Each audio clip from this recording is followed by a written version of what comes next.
Hello, and welcome to another episode of Thoughts with Grace.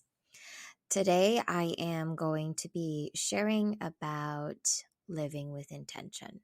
So, a little note ahead there is going to be a long story. So, let's get started.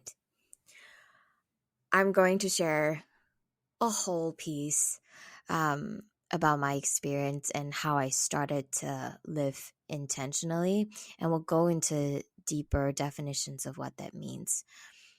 So, I'm going to start off by saying that 2022 was the year where many things changed in my life. And I chose the word intention this week because I remember using it quite a number of times last year, especially during my coffee chats. And I have such appreciation for this very simple word because it takes me back to when I started changing aspects of my life that I disliked or no longer agree with. And this hasn't been a very long journey. I think it started sometime in June last year. So I'm probably 7 months into it. And I hope to continue on this journey. So living intentionally is really just another way of saying to live with purpose. And again, I don't know if that helps define what it means, but let's go into it. So I've never really thought deeply about what it truly meant to live with purpose because I was raised in a society where individuals follow a directed path to achieve a whole checklist of things that have been defined as successful. So I grew up following the path that I was told would be the best for my future. And this is not dictated by my family dynamic, but rather how I can survive better in society. My mom is a huge part of my life. She has never restricted me from doing multiple activities, getting the exposure to travel, and many other things that she has contributed to my life. Because of that, I felt that back home, I was out of place amongst many of my peers because I felt that I had bigger dreams for myself. I also behaved in a much different way. The exposure I had was different. Somehow, maybe the environment I was living in did not serve its purpose to helping me reach my highest potential. So, leaving my home country and settling in a whole new country with a different set of culture, values, and norms was a interesting feeling, but also a relatively neutral one. I would not say that it was difficult, nor was it easy. And perhaps because of my upbringing, I found myself relating more to certain aspects of this new culture that I live in, while at certain times I find myself relying on the values that I grew up with. But the upside is that I was able to participate right now in an environment where I grew stronger in character as an individual. Back home, I felt that I was relatively sheltered. Don't get me wrong, I am very grateful that I was born into this country known as the Little Red Dot. If you are well traveled or if you Google, you probably know which country that is. And we have a very impressive history. Our government, though not perfect, because no government is, let's not get into any political topics here.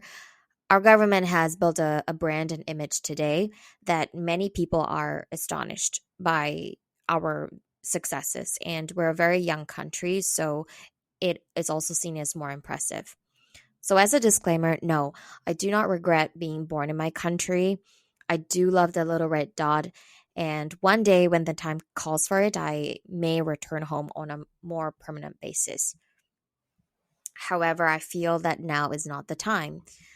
And so, back to the idea about intention, I find it really hard to pen down my thoughts about living intentionally because I found that for many years, I've never been for one to act intentionally or made decisions with intention.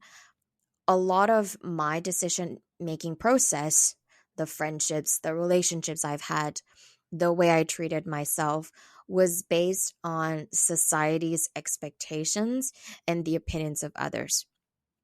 So I was moving along life not because I decided that my life would move in a particular way, but rather, it was based on what society says would be the best. It's based on what my parents say is the best. It's based on what my friends think is the best.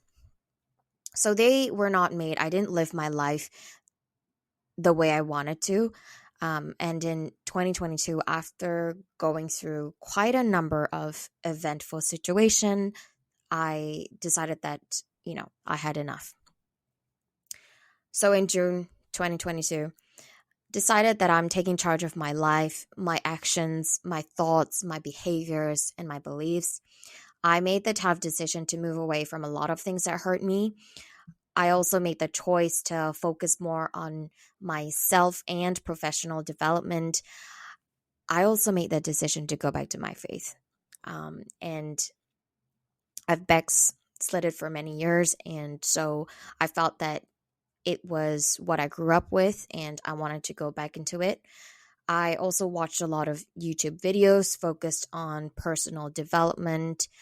I would enrich myself by watching some sermons as well on YouTube, and I started to set discipline into my life.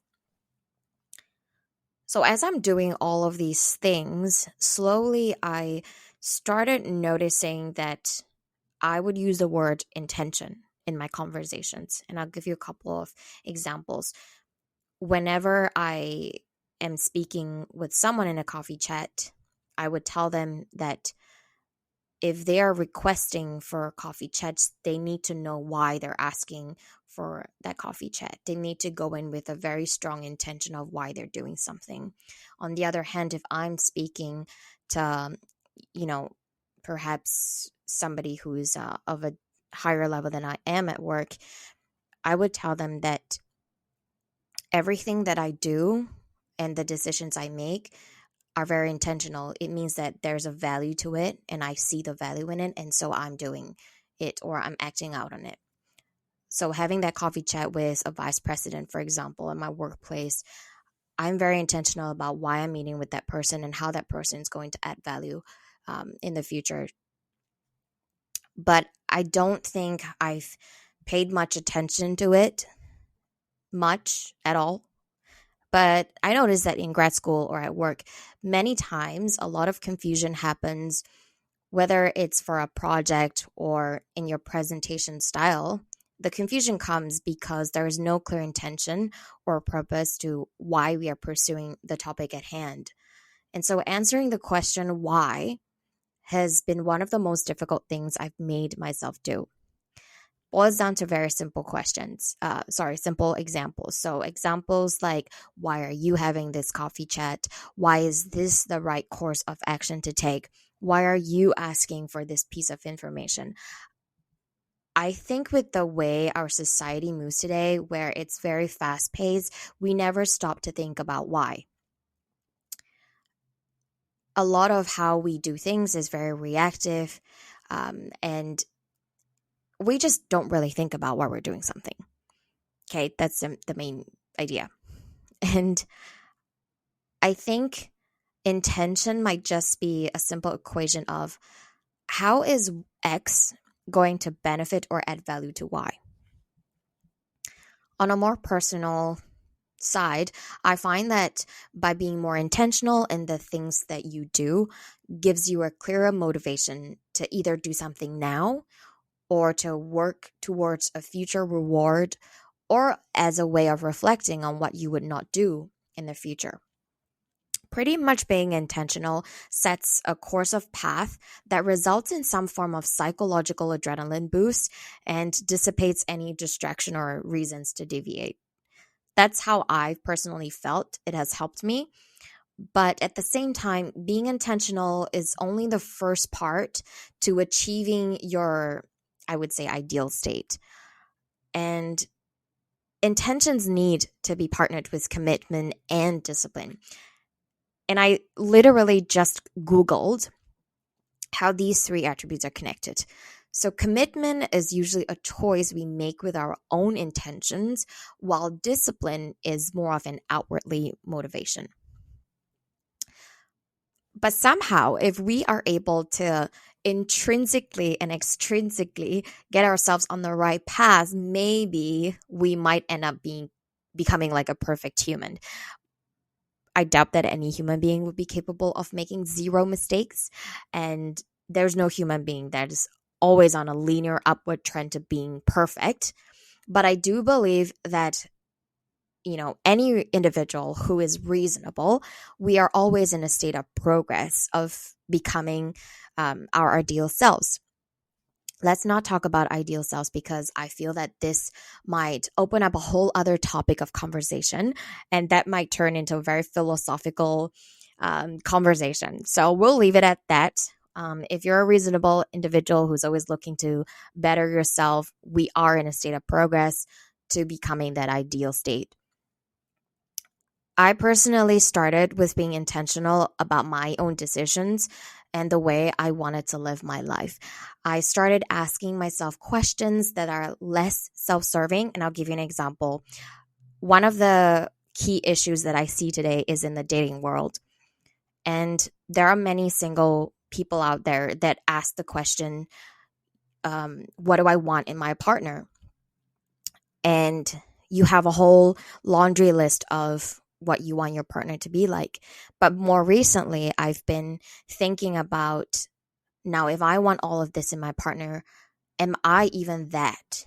Because I think the most recent thought I have was, okay, I want a well enough husband to be able to provide, for example. However, if I'm not a good steward of my own personal finances, how can anything better come to me? Because I might end up not being a good steward of both our finances, and that in the future will not lead to anything that is positive, right? So in a way, living with purpose is a step that I take to eventually adding value to my future self. I don't know if this sounds complicated. I find that it does complicate things in my head sometimes, but I look at it as a form of delayed gratification. Living intentionally today could potentially bring about future benefits. So, my question to you is, have you sat down amidst the chaos of our world today and reflected if you have been living intentionally? If not, today I challenge you to take some time to look back at your accomplishments, your setbacks, your decisions, your circle of friends, your career, and also your ideal self. Have you truly lived with purpose in every one of those areas, or were you bounded by expectations? And as always, my platform is a safe platform for sharing without judgment. So I implore everybody to be kind and gracious in your daily life, in your comments. And please do follow me on Thoughts with Grace. And I hope that you enjoyed listening to my little rant. But at the same time, I do hope that this podcast has been helpful to you and allow you to participate in purposeful thinking. So thank you so much, and I will see you on the next episode.